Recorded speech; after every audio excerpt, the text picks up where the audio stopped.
A real estate mogul in Florida took my business from $300,000 a month down to $30,000 a month. I had to let go of 25 members of my staff. And looking back, it was one of the best things that could have happened to me for my personal growth and taught me how to make more money as an entrepreneur. In this video, I'm going to share with you my entrepreneurial journey, how I was able to bounce back from that, and I'm going to provide you every single tool that I use to start building wealth, recover from that, and get into a very good business spot, entrepreneur spot, and quite a good financial spot. So I want to take you back first and provide some context. I didn't go to college. When I was 19, I went into sales. I worked at this company called Jack Carroll Skagit Hyundai. That gave me a really good foundation. Being in sales in that environment didn't have the risk of owning a business, but it taught me how to work with people. It taught me how to structure deals. It taught me how to sell. It taught me how to follow up. It taught me every skill that I use every single day at an even higher level in my business, okay? So I got to the point where I was making about $100,000 a year. I was 21. I bought a home. I did all the typical stuff that everybody says. Get a home, white picket fence, whatever. I didn't go to college though, because I saw people coming back from college with their second or third degree and still working at Subway. I'm not a proponent of college unless you're a doctor, lawyer, engineer. I think it's a complete waste of time. It is a waste of time. The grass is always greener on the other side, right? And when I was in the car business, I hit a ceiling. They wouldn't let me grow anymore. And anytime I'm not growing, I don't feel good in any category of my life. Personal, relationship, business, financial, doesn't matter. And so I got out of the industry. I had no money in the bank. I had a $1,700 final check coming from Hyundai and just the skills I had acquired. I'm going to make money online. I'm going to do digital marketing, things like that. And I just hunkered down. I put myself in the position to win where it was do or die, sink or swim, like Les Brown says. And when you force yourself to be in survival mode, you force yourself to not quit because failure is not an option. And so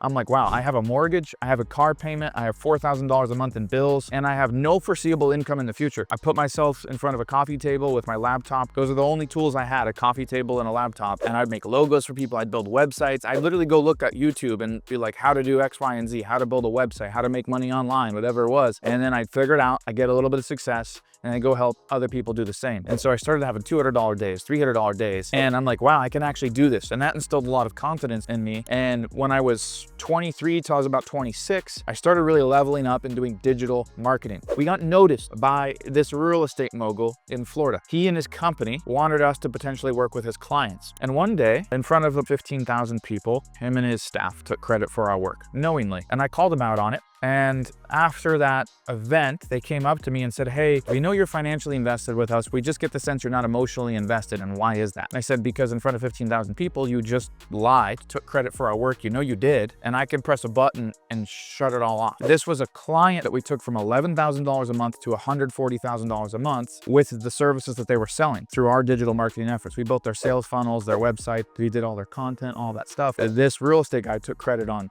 stage. And the minute I called him out, this was a lesson that I learned in business, is that there's many successful people that are not credible, but they have the limelight, the vanity metrics, they know what to say, they get known, so they can convince many people to follow them and gain trust unethically, right? I didn't make the right decision. My gut told me, don't partner with this guy. Don't get into his ecosystem. My gut told me that. I didn't listen. Because I'm like, hey, if they want to partner with us and we get a small piece of how big their business is, we're going to do so well. And instead, the minute I called them out, I had a cease and desist. And then I started seeing my clients getting infiltrated and losing trust in my clients. And I would start hearing things from my clients that instilled distrust in me and my company. And they started dropping like flies. Went from $300,000 a month to $30,000 a month. I went from 25 contractors in my staff to 3. I could not support the business. The business had more costs payroll aside than $30,000 a month. So I had to take out an astronomical amount of business loans. COVID happens and I kind of flatline. Go from $300K a month to $30K a month. It was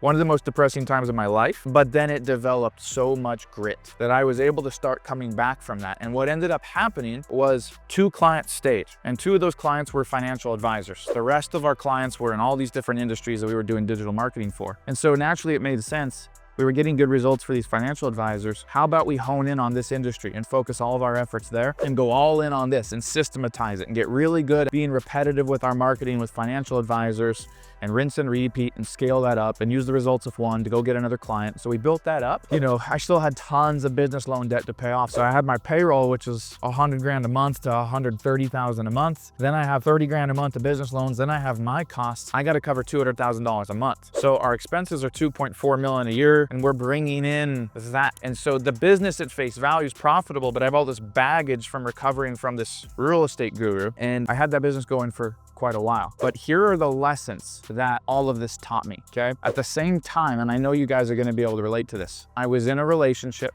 that we struggled to communicate well together, right? It was not aligned. So running a business, trying to scale it, being so ambitious and so aware of all of my ambitions in my personal life, my hobbies, my relationship, business, financial, areas I want to travel, things I want to do and experience, being so aware of what those goals are and having such a misaligned relationship in a business that is barely staying afloat. And then finding a new area of growth, realizing that I got into the financial industry of working with financial advisors out of survival, not out of alignment, not out of loving it. I'm making a plan already to start a new business, to start something that I truly enjoy, while trying to juggle a relationship that's not aligned, while trying to keep my mental health in a good place, while trying to work on my physical health and my diet and all these other areas that are important to me, and recover and still get past this real estate mogul and what they caused a trickle effect in my business, right? These are the lessons that I ended up learning, okay? And I'm gonna give you a bullet point list, and then I will tell you my strategy of how I was able to build back into wealth so you can apply it into your own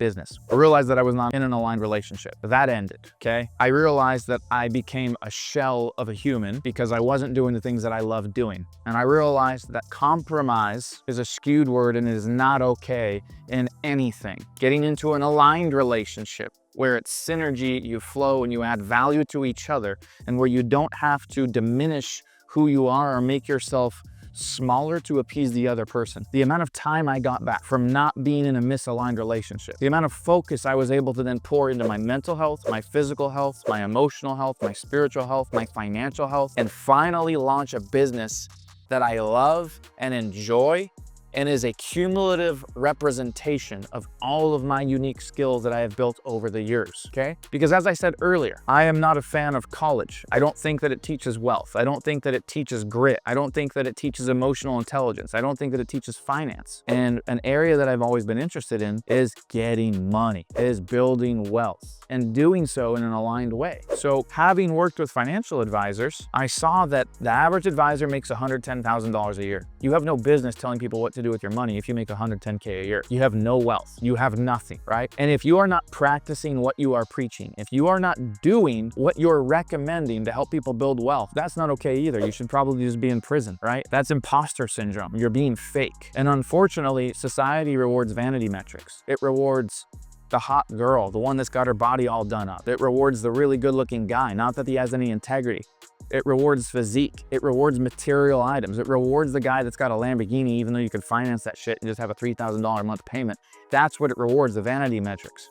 Very seldomly does it reward grit, integrity, honesty, and results. But I sell and I create success through results. Over the years of working with financial advisors, I didn't realize I was acquiring a very unique skill. I was learning about the finance industry, the ins and outs of it. I was seeing how horrible it is. I've seen that you're, as a financial advisor, convincing people to buy products and invest in the stock market and get average returns, 9, 10, 11%. And along the path to building my business, I was acquiring connections, multimillionaires and billionaires. And what they were doing to build wealth was nothing that these financial advisors were teaching. So I started learning from them. I started investing with them. I started repeating that process. And then one day I realized, you know what? The very business that I want to own, I now have all the tools to do, and it's called the Capitalist Network. And so I created this company, putting all of my unique entrepreneurial skills, all of the business strategies that I learned, all under one roof. And I put everybody all in the same place that I have used to build my wealth. I started investing in oil. I started investing in real estate. I started learning how to pay way less in taxes. I started learning infinite banking. I started learning how to multiply money. I started learning how to hedge inflation with gold and silver. I got paired with one of only 4 dozen reps in the entire United States that has access to institutional grade whole life insurance. Most financial advisors don't even know what that is. And I started building a bank with inside a life policy. I started borrowing against that. I started investing directly into oil and energy wells and directly into passive real estate that I don't have to manage. I don't have tenants that I have to worry about. I invest passively and I get all the tax benefits. And I started doing that, which allowed me to start multiplying my net worth by 2 to 3x every 5 years, because these deals were designed to do 2 to 3x in 4 to 7 year periods of time. So I combined that with assets like gold and silver that are going up and up and up in value. Silver was at $31 an ounce in January 2025. As I make this video, it's almost $60 today, right? Gold was $400 an ounce in 2005. It's $4,200 an ounce as I'm making this video. So I started using those as leverage and getting into passive investments that produce cash flow and lower my taxes, oil and real estate. And then I thought, you know what? I'm aligned. I'm not in a bad relationship anymore. I'm mentally whole.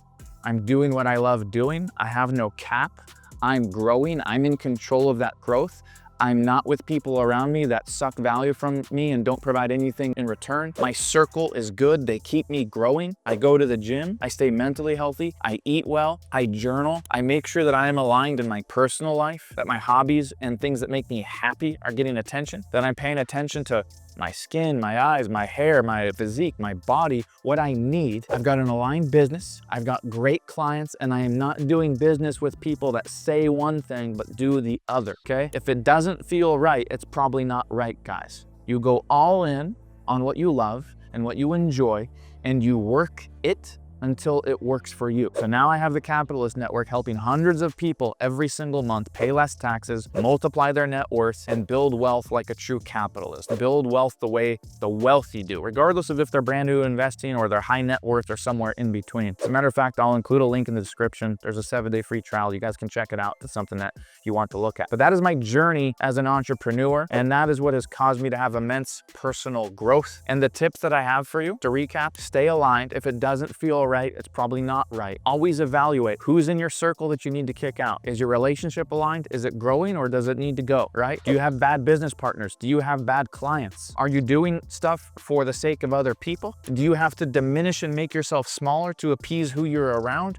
Or can you be yourself? You should be able to be yourself, have integrity and honesty, and go all in, put 100% effort and focus in every category all the time. It is the consistent execution of excellence in every category of your life that will attract and create the opportunities that you desire. And when you do that and you stay aligned, you will grow wealth. You'll have an intentional business, and you'll get to the places that you want to go, okay? If you're brand new to my channel, subscribe. We're always dropping tips about wealth, about entrepreneurship, about how to multiply your net worth. Subscribe, smash that like button, and if you have any questions, drop it in the comments. I try to reply to everybody, and I'll see you in the next video.